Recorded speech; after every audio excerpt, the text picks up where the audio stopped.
Here's a topic that's shaping global politics and everyday lives across continents, but you've probably not heard of it. That's right, it's the US sanctions policy. Over the past few decades, sanctions have become a critical tool in US foreign policy, with the US imposing two-thirds of the world's sanctions since the 1990s. In 2024, the Washington Post reported that the US has enforced 3 times as many sanctions as any other country or international body, hitting nearly one-third of all nations with financial penalties.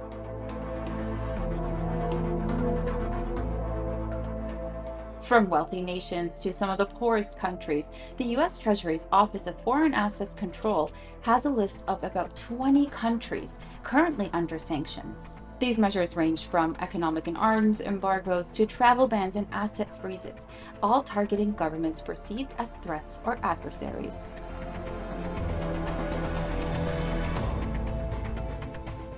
But here's where it gets tricky. While the US claims that sanctions are meant to punish the ruling authorities, the real victims are often the citizens of these countries. From crippling economies to devastating essential sectors like healthcare, US sanctions have led to large-scale economic and humanitarian crises. Just think about it.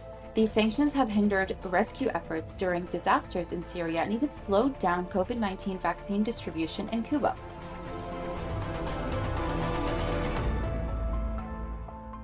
The United Nations has repeatedly warned about the illegal nature of these sanctions, stating that they have far-reaching consequences on human rights, affecting everything from food and education to work and housing. For millions of people living under sanctions, their basic standard of living is being eroded. But the question remains, are these disastrous outcomes merely unintended consequences of US sanctions, or is there more to the story? Some experts believe that sanctions are not just about punishing enemy governments, but are part of a broader strategy to secure political goals.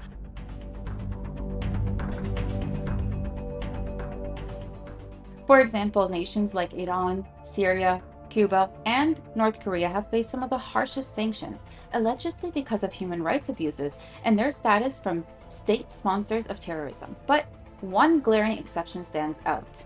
Despite decades of documented human rights violations and war crimes against Palestinians, Israel has never faced US sanctions. The Ukraine-Russia conflict is another striking example. Since the war began, the US has imposed thousands of sanctions on Russia, citing the need to defend Ukraine's sovereignty and territorial integrity. If these were the real reasons, shouldn't we expect a similar response towards Saudi Arabia for its brutal war on Yemen, or toward Israel for its occupation of Palestinian lands? Instead, the US has armed and supported Saudi Arabia in its devastating campaign in Yemen, providing both military aid and logistical support.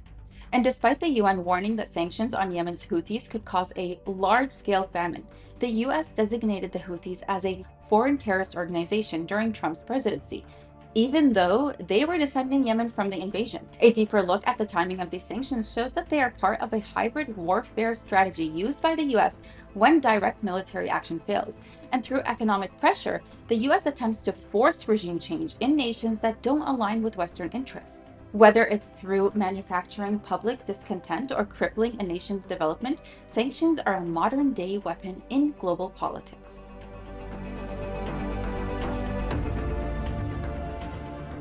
The official reasons for US sanctions? Establishing democracy, fighting terrorism, defending human rights, often clash with the reality on the ground. In many cases, these sanctions act as a collective punishment, affecting millions of innocent people who had nothing to do with the larger politics at play.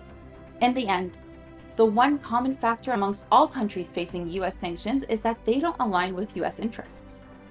Is this about human rights, or is it about maintaining global hegemony? What do you think? Are US sanctions really about protecting democracy, or is there something more at play? Let us know in the comments, and don't forget to subscribe for more deep dives into global issues.